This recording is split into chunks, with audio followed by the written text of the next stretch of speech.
Albert Einstein said education is not the learning of facts, but rather the training of the mind to think. And now your host, Rajdeep Singh, who is on a mission to challenge and change the education system.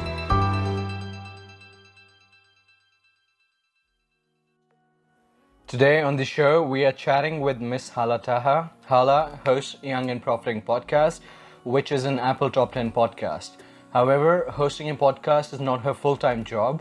Along with the podcast, she works full-time at Disney. She is managing a freelance project and she has recently launched a new podcast marketing agency. Ladies and gentlemen, please welcome Miss Hala Taha. Hala, I hope you're doing well. Happy to be here, Raj. Thank you.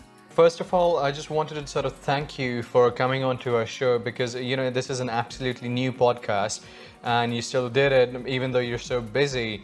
So there was an episode by Dean Graziosi on Young and Profiting where he mentioned, he likes to help upcoming podcasts. So I think you're basically applying what you learn.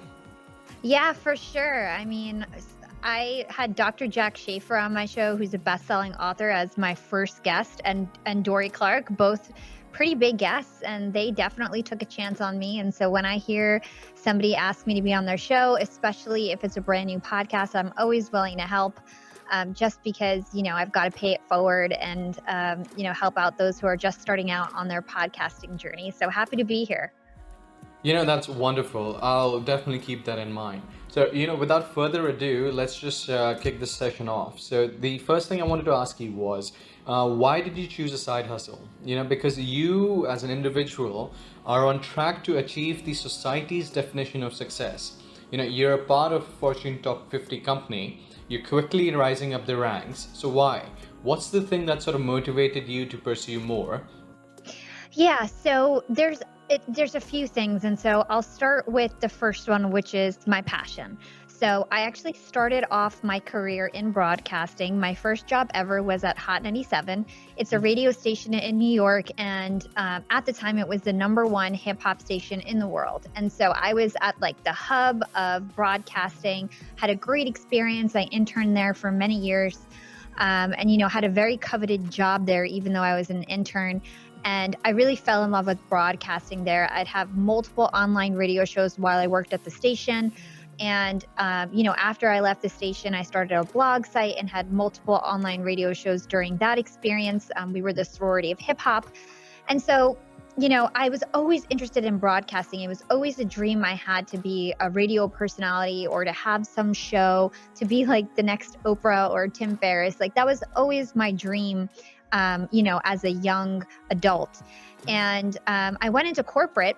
I first got a job at Hala Taha. I went into corporate because I wanted to sustain myself and I wanted to, be able to invest in my dreams. And, previously I was, really scrappy and I did everything with no investment, no money really. I would just kind of live paycheck to paycheck in my 20s, which is normal for a young adult, and then at a certain point I was like, I need to get an MBA, get a real career and have some steady income because I want to be rich. I want to be successful. And then once I reached a point in my job, I was at Hala Taha for 5 years and I did really cool things. I was president of multiple employee networks, which is a group of employees who want to make a difference culturally within the company. And I, launched all these, our company picnic and our holiday parties and, global events and did all these cool things. And I still didn't feel fulfilled. I was even doing the most in a corporate company still did not make me feel like a leader, still did not make me feel like I was making a big enough difference. And at that point, I just thought, I need to grow my personal brand. I need to get back into my passion. So I basically just merged my business knowledge and my broadcasting knowledge. And I put out Young and Profiting Podcast and basically did it in a different way. So previously I was really focused on music and interviewing rappers and R&B singers and things like that. That's what I used to do. And then now, because I have all this business knowledge, I interview authors and CEOs and billionaires. And I kind of gave it a different twist, but used my skills as a broadcaster and in promotion and marketing and kind of mix that all together and just started it. And, Young and Profiting Podcast really took off fairly quickly compared to other podcasts that are out there. And I think it's because I had that previous experience, and I was able to I kind of knew what to do in the right way at the right time, and I just did it. So it's basically merging my passions. So that's the first reason. It's like I wanted to follow my dreams again, and I wasn't scared to not follow my dreams even after taking such a long break, because I had to start from zero again. The second reason is because I didn't want to be dependent on my corporation to sustain my future. So when I worked at Hot 97, for example, I was an intern for 3 years. I literally got paid nothing. I would make all of my money outside of Hot 97. And then Hot 97, when I wanted a job, it's a really long story. We can get into it if you want, but I ended up getting quote unquote fired. And even though I wasn't even technically working there, and I worked there for free for 3 years because they saw me as a liability. They were like, oh shit, we let this girl intern for free for 3 years, and maybe she's going to sue us. Let's fire her. It was pretty much like that. And so that crushed me because Hot 97 was everything to me. I was becoming a personality at the station. I did all their commercials, and I was on air once in a while, guesting on the other DJ shows, and building my own following on Twitter. And so Hot 97 represented me. And when I lost that job, I felt like a part of me died, and it was so difficult for me, and it was so hard to come out of that. And I didn't want that to ever happen again, where if I lost my job, I would lose my identity. And so that's why I decided to start my own thing and build my own personal brand on LinkedIn, because now I have this asset, this community of over 50,000 people who enjoy my content, who enjoy listening to me, and who value what I have to say. And that's going to go with me no matter where I am. So I'm at Disney Streaming now. Maybe I'll be at another company in 2 years, and that following will grow with me. Or maybe I start my own business, and that following is still with me no matter what the corporation. And so that's why I started a second income stream, is to be more secure and to not be dependent on my job, whether that's financially or for my identity. That's amazing. So just to sort of recap, the main reason you were motivated to pursue more was your passion for broadcasting. And not only that, it's your unwillingness to let other people have sort of control over your identity and your financial stability. And I absolutely love that. Oh, and by the way, I just wanted to sort of congratulate you on reaching 50,000 followers on LinkedIn. That's amazing. Yeah, it was really exciting. I noticed it last week. I'm already at almost 53,000 followers. So all of a sudden in the last maybe 2 months, it's my followers have just been growing like crazy. It's really exciting. And it's funny because a lot of people have been messaging me lately oh my God, you've been exploding on LinkedIn. You blew up on LinkedIn this year. And I don't feel it yet. It doesn't feel much different. I do notice that a lot more podcasters, I get asked to be on people's shows left and right. So I think that's the most thing that I noticed. But my posts, I don't feel are getting more eyeballs or even engagement. So it's just so funny that everybody's I've been seeing you all over the place. And I'm like, really? It's changed. But it's awesome. Sorry, go. No, go ahead. So yes, the thing is, for everyone, you are an overnight success, but only you know how much effort you've put in. You're hustling day in, day out. So for you, this is just gradual growth. But, I must say the rate at which you've gained 30,000 followers, that is within a year, is just amazing. Yeah, less than a year. It was 10 months I gained 30,000 followers. So I guess, I guess it has been really, accelerating. But for me, I've been working hard every day for 2 years. And so for me, I don't notice a difference. I'm just working just like I have always been, That's true. So let's just discuss your amazing work ethic. But we have this inherent ability to choose pleasure over discomfort, or what is known as instant gratification. Now, because of that, we sort of go through life without questioning much or without pushing our limits. But you, on the other hand, you have a full-time job, you have a freelance project, you own a top 10 podcast, Apple top 10 podcast, you have to manage the interns within that. And last but not the least, you are involved in a new podcast marketing agency. So my question is, how are you so productive and are able to achieve so much when other people use the excuse that they don't have time for a side hustle?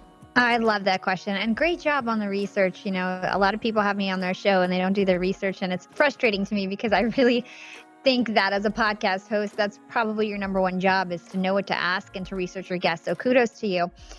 Um, okay, so how do I not have the excuse that I don't have enough time? The first things first is I don't waste my time. So I don't watch any TV.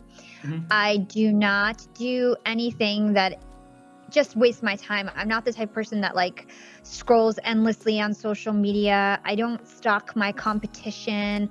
I really only listen to my podcast, or if I'm studying for another podcast, that's when I go and explore new podcasts and things like that. So everything that I'm doing kind of always has a mission, and I enjoy what I do so much that, having meetings with my team or my interns is fulfilling and feels like I'm hanging out with my friends.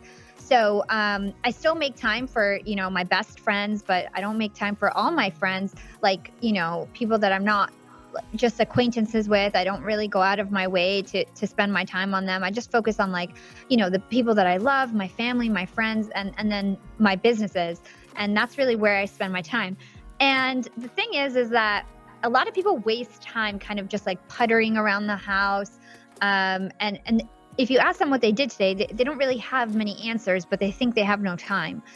So everything that I do is very intentional. We all have the same 168 hours per week. We all have the same 24 hours per day, whether you're Elon Musk or whether you're Jeff Bezos or just we all have the same amount of time. And so it's a matter of, I think, thinking about where you're spending this extra time and how you can optimize your time. So I'll give you an example of how I have time for Young and Profiting podcast and how I have time for all these like side hustles, these extra things that I'm doing. So I work 9 to 6 p.m. at Disney. That's every single day. There's nothing I can do about it, but I do have an hour-long lunch break. So that's every single day, 9 to 6.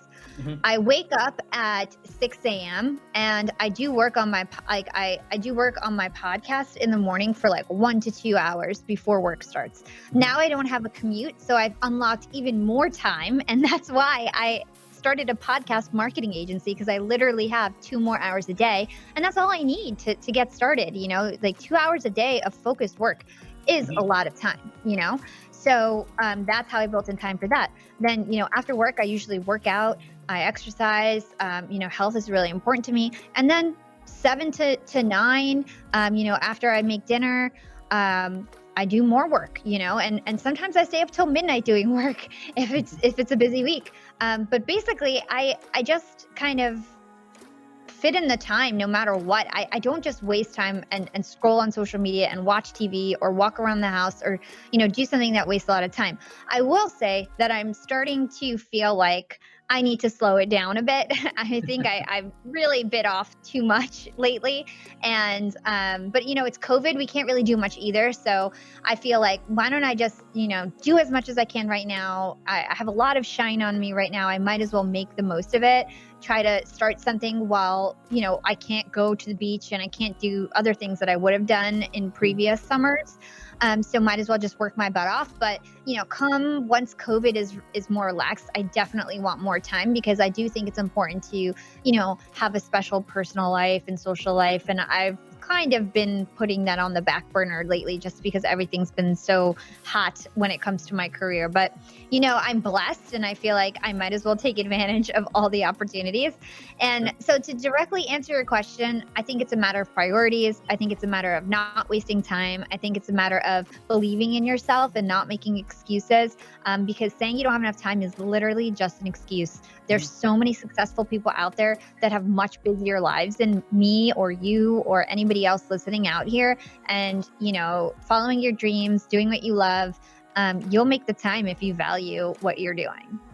Absolutely, that is so true. My father's ex-boss, he used to say that you can either choose to work the first 40 years of your life, or you can spend the last 40 years working. Another thing you said that's very important to understand is the fact that, we have to be intentional with our time, or where we sort of spend it. From a day-to-day perspective, I think many of us use busyness as a proxy for productivity. However, if you can become intentional with your time and how you spend it, there is no reason why you won't be productive and have the time to do so much more. Yeah, for sure. I 100% agree. So you've done about 73 episodes so far, and after doing these 73 episodes, can you share some insights you've had from being on this amazing journey, or why you think starting a podcast is valuable? First of all, I think that I personally started a podcast to grow my network. And so I get an opportunity to talk to people who I would never have had the chance to. And so I have had Robert Greene on the show. He's a best-selling author. Mark Manson, Jim McKelvey, the co-founder of Square. I just had Cassie Heller, a #1 podcaster, and Jordan Harbinger, another #1 podcaster. And I get an hour of their time, super busy people, to ask them whatever I want and to pull out value for my listeners. And for me, that is huge. And these people end up becoming my clients or friends, or, they pass over new opportunities to me. They remember me. And it's like I'm building this super powerful network of influencers and CEOs. And so like my job security and my opportunities have kind of went through the roof. So that's a huge plus about starting a podcast or any platform. It could be a blog, it could be a profile on Instagram. It doesn't matter what the platform is, but starting something where you can amplify other voices so that you can reach out to people and they can offer you their guidance, their expertise, and you have that mutual benefit for that person to be enticed to come on your show. Because a lot of people, they say, oh, can I buy you a virtual coffee? I'd like to talk to you for 30 minutes. There's not a lot. Like, I get those messages every day, and it's hard because I don't want to say no, but it's like there's only so much time in the day, and I would much rather go on a platform where I think, okay, this is a brand new show. I have no idea how many people are going to listen to it, but I know it's going to be more than one, right? And so even if 50 people listen to it, that's great. 50 people heard this conversation and it was worth my time. So definitely think about that. And then in terms of the insights from my podcast, I mean, they vary across the board. I've learned so much about productivity. I've learned so much about like mindset and having a positive mindset. I've learned so much about growing a business and what that takes, and keys to entrepreneurship and side hustles. There's been so much information. I would never be able to boil it down in three insights, but it's truly been a blessing. And I'm so lucky to be able to interview all these amazing people every week. That's just amazing.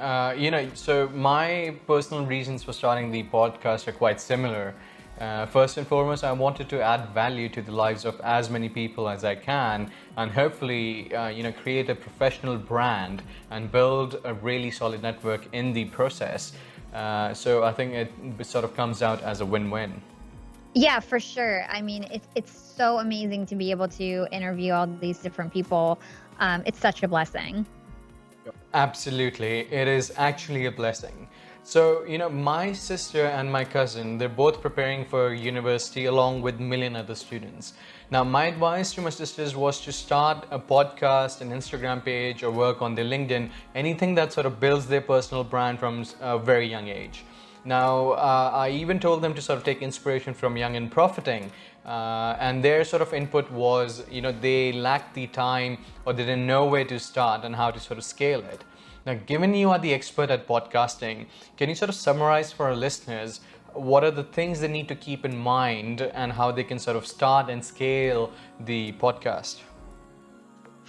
Yeah, so I think there's multiple things that you need to do. This is a very complex question. People have whole courses on how to launch a podcast, but I'll try to boil it down as best as I can. So first, you want to think of your show concept and your show title. This is very important, and it's a step that many people skip. So when it comes to your podcast title, take for instance, Young and Profiting. This is actually a terrible title. I did not know that, the title was so important when I first started. I have a friend, he has a podcast called Self-Improvement Daily. And his name's Brian Ford. He gets millions of downloads, and it's because he has a keyword in his title, self-improvement. And people are always looking up self-improvement podcasts. And what pops up? His podcast. Whereas every single listener that I need to get is somebody that I pretty much have to contact, or, they see me on LinkedIn or they see me on Instagram, or it's word of mouth. I never get the search results. And that's to my detriment. And, eventually I probably have to change the name of my podcast because of that, because, people never just search and find me, or hopefully, I've been doing a great job promoting. So maybe we'll just, get on without needing those keywords. So I would say coming up with a title that's keyword rich, that you think people will be searching for, so that you can actually be searched for on Apple Podcasts and on the internet, and people can find your podcast. So that's number one. Number two is, what is your show concept? There's so many different podcasts out there. What do you want to stand out? How do you want to stand out? Who is your target audience? Who are you trying to reach? What do you have to say? Are you an expert? If you're not an expert, who are you interviewing?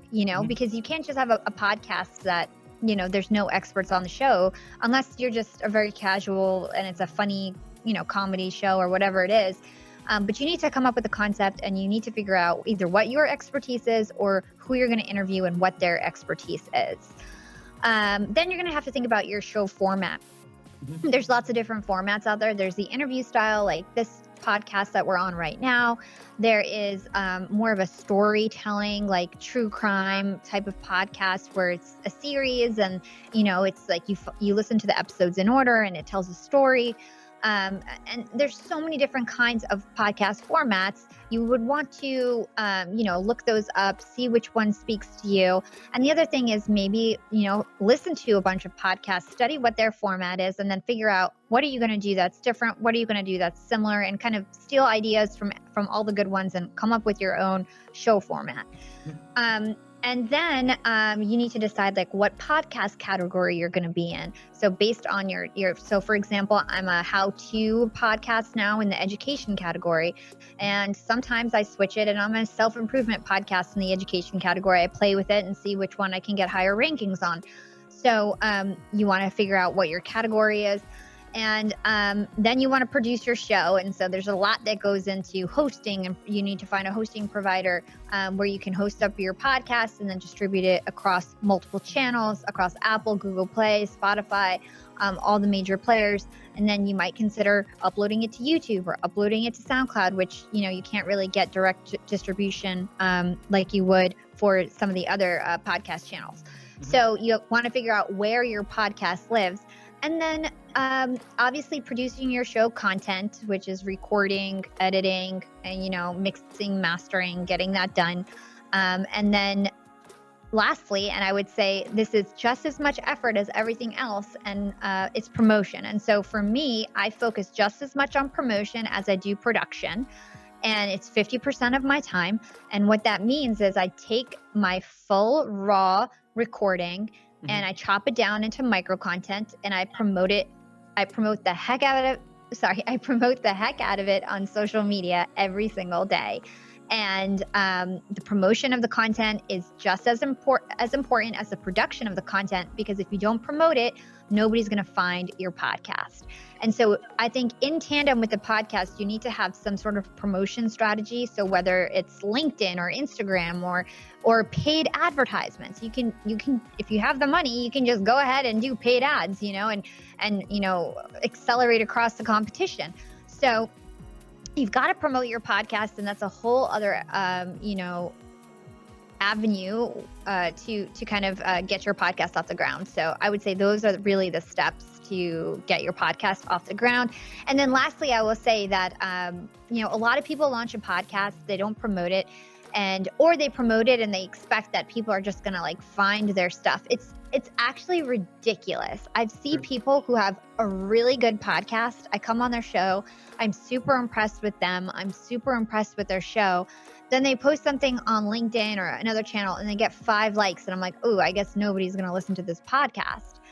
And when I was first starting out, I also had 5 likes. I'm not downplaying, if you have low engagement, everybody starts from 0. I'm not downplaying that. But I would take that episode and if I had 2,000 connections, 2,000 people would get a message from me. Hey, I have a new episode. I'd love for you to listen to it and give me some feedback, blah, blah, blah. And I would hand copy and paste every single message and reach out to every 2,000 people in my network to introduce them to my show and to get my downloads up and to start getting some listeners. So you have to be proactive. It's not going to just fall in your lap. People aren't going to just find your show unless you do some of the strategies in terms of keyword rich titles and things like that. For the most part, you're going to have to proactively build your following on your podcast one by one until, it's reached a critical mass where there's like some sort of a tipping point, and then it's word of mouth, which is what is happening to Young and Profiting only now after 2 years. So it's like now people are finding out about it without me kind of introducing them to it. But for a long time, it was me, making those one-on-one connections. And that's how you grow organically. That's how you grow a foundation that can't go away in a day, because it's like you have such a strong foundation that you built one by one. True. I mean, for a skyscraper to build, you have to dig really deep. So, I mean, that's amazing. You sort of messaged 2,000 people.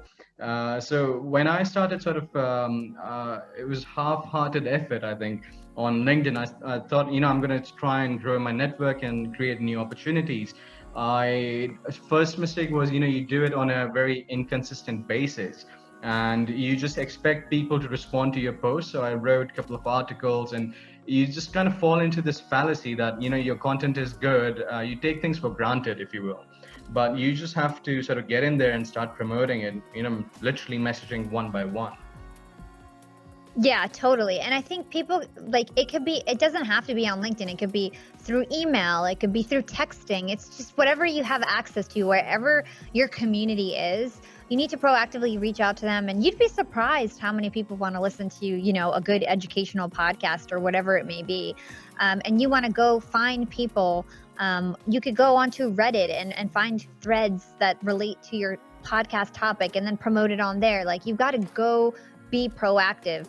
You could go on other influencer profiles who have more traction and comment about your episode on their posts. There's a million things that you can do, but what I'm trying to explain is you've got to actually go out there and be proactive. You can't post something up and think, oh, people are going to find me and they're going to listen. It doesn't happen that way. That doesn't work. Social media doesn't work that way. So that's wonderful. So, apart from your podcast, you're quite knowledgeable about your LinkedIn, how to promote yourself on LinkedIn, how to create a personal brand, especially with your series with Jordan Paris. So I just wanted to understand, how can one go about, say, from 0 followers to, say, more than 50,000 followers? I recognize my mistake was, not being consistent. So is that it, or are there any other things? Well, I think you hit the nail on the head. It's consistency. So I always try to provide value to my community, and I was very consistent about it. And I always have, I'm always thinking about like what's in it for my audience when I'm writing anything. I want to make sure that even if I'm promoting my podcast, I'm actually providing some information that's actionable, that's helpful, no matter if they go watch that podcast or not. And actually, a lot of my LinkedIn following doesn't listen to my podcast. Like, they only listen to my podcast based on my LinkedIn, like whatever LinkedIn clips I'm posting. That's how they get, they keep up with my podcast, which is funny. So that's because people don't want to, they don't want to be sold to. They just want to have friends, And so what I try to do is just provide value, and it's like a bonus if they go listen to the podcast to get more information. But no matter what, I'm being helpful. And so I also experimented a lot. I would try unique things. One of the ways to succeed on LinkedIn is to stand out. And so I did that in multiple ways. I had really short posts like you do on Twitter in the beginning, which a lot of people weren't doing at the time. And I realized, oh, people really like this. Every time I post a really short post, I get a lot of engagement. It gives room for people to comment, to post, to discuss things, because I didn't write a novel. It's kind of intriguing. And stands out in the feed so people respond. Another way I stood out in the feed is by having really bright colors. Like nobody was doing that. So I saw an avenue to kind of stand out, and I started all my branding. I changed my branding. Originally it was like white, green, black, really kind of plain. And then I changed it and it was like neon pink and neon blue and green and really bright patterns. And I started doing cartoon images, like comic style images for my audiograms, and really stood out that way. And then I took it to a next level and I started doing more video. Everybody was asking me like, I wish you would do more video. And that's another way to stand out in the feed, because a lot of people are writing content. It's just static images. A lot of people are afraid of getting on camera. And so if you notice, a lot of the influencers are the only ones who are actually getting on camera. And so I decided I would start videotaping my podcast so that my following could see more of me. And every time I post a selfie video, I get like 1,000 likes now. And it's crazy because it's such quick content. And who would have thought that, like, you know, just a video of me would get so much traction. So like that's another way that I stood out. And so experimenting, seeing what works. The other thing is actually going deep with your community. A lot of people, you know, they put up a post and even if they don't have a big following, they'll get like 10 comments and they don't respond to those comments. And it's like, who do you think you are not responding to these comments? You know, I can't respond to every single one anymore just because there's not enough time, but I've hired VAs to help me comment on stuff because it's important to engage your community. And so when somebody comments on your post, you want to comment back, because then they'll remember that you supported them and acknowledge their comment. They'll comment again. You want to keep and retain your following. You don't only want to grow a new following, you want to retain your following. And speaking of I could just go on and on about this, but speaking of retaining your following, what I do now is I have 30K people that I can actually message on my LinkedIn. There's a 30K limit on LinkedIn. And so what I do now is I go back and I message people who maybe followed me last year and say like, hey, what's going on? I just want to check in.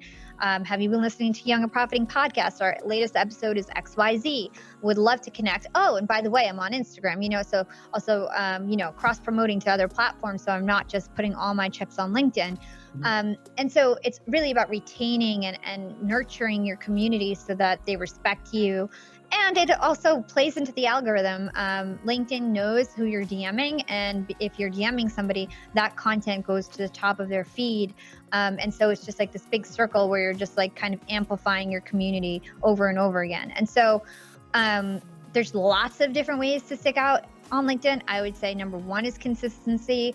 Number 2 is providing value. Number 3 is community engagement, commenting, DMing, kind of nurturing your community. And those 3 things, there's no way you won't succeed. People will take notice, but like I said previously, you also need to go the extra mile to show them the way, you know? So if I was just starting out on LinkedIn, what I would do is I would follow the strategies I just gave you, consistently post valuable content. But if I'm noticing that people are not engaging or I'm not getting followers, I have to be more proactive. So one way to be proactive is using hashtags that people search and using them in your posts. Okay, not the best strategy, but it's going to do something for you. More eyeballs will see your post. The second thing is find influencers who have similar content to yours. What do you want to do? People who like and comment on their posts. You might want to follow those people, invite people who are liking content similar to yours, invite them to connect. Hey, what's going on? I noticed you like Tony Robbins content. I post similar content. Would love to be in your network. Would love to provide value on your feed. Invite those people to connect. Then you have people who like the type of content that you post in your community. They're more likely to engage on your content. Plus, you just DM them and message them, and LinkedIn knows that, you know, they want to see your content because they just engaged with you like in a personal manner. So more people will see your stuff, and that's how you build a following. It's about putting out consistent content and making sure that if somebody lands on your page, they see content that's valuable and they'll like it. But then it's also about showing people the way and bringing people along your journey and proactively finding those people in a targeted manner. And that's how you grow a really engaged organic community. Thank you so much, Hala. I mean, the advice you've shared is not only insightful, it's also actionable. I, for one, I'm definitely gonna sort of implement these strategies. and see my LinkedIn take off, hopefully. Now, the final thing I wanted to ask you, if there's one piece of advice you can give to our listeners, what would it be? If I could give one advice, it would be to believe in yourself. A lot of young people, they don't believe in themselves, and their talents are something that is kind of right under their nose. So, like, is there something that somebody always tells you? Do people always say, oh, you're so good with clothes, or oh, you're so artistic, or oh, you're so good at summarizing notes? Whatever it may be, your talent is there, and people have been telling you about your talent like your whole life. And what you need to do is kind of think about what you're good at and think about how you can turn that into something where you can provide value to the world. And believe in yourself, because a lot of people think that, they're not talented.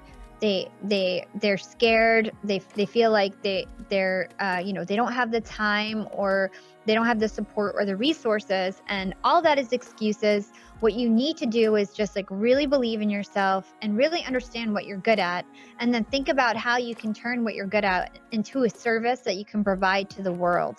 And that's how you kind of grow your foundation. And if you're like grow a side hustle or like a business, whatever it is, it first starts with believing in yourself and understanding what your true core talents are as a human, and kind of being in alignment with that, instead of just working for someone else and just doing whatever you're told, And so I just feel like just try to believe in yourself, and you'll be surprised how much you can get done, when you trust yourself and when you put in the action.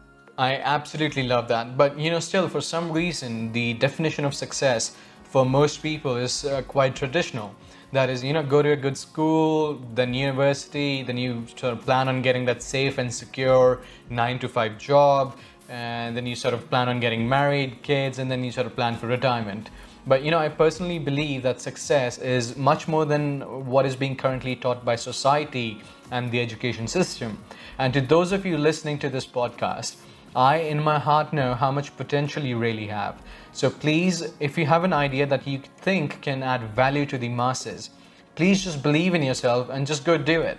It won't be easy, but I know it'll be worth it. I 100% agree. I think that's great advice. Thank you, Hala. And once again, thank you so much for coming onto the show. I really appreciate it. Likewise, it was so much fun. Great job. Ladies and gentlemen, that's it for today. In the next episode, we are interviewing Mr. Pankaj Thakur, who has 30 plus years of experience in entrepreneurship. Until next time, take care.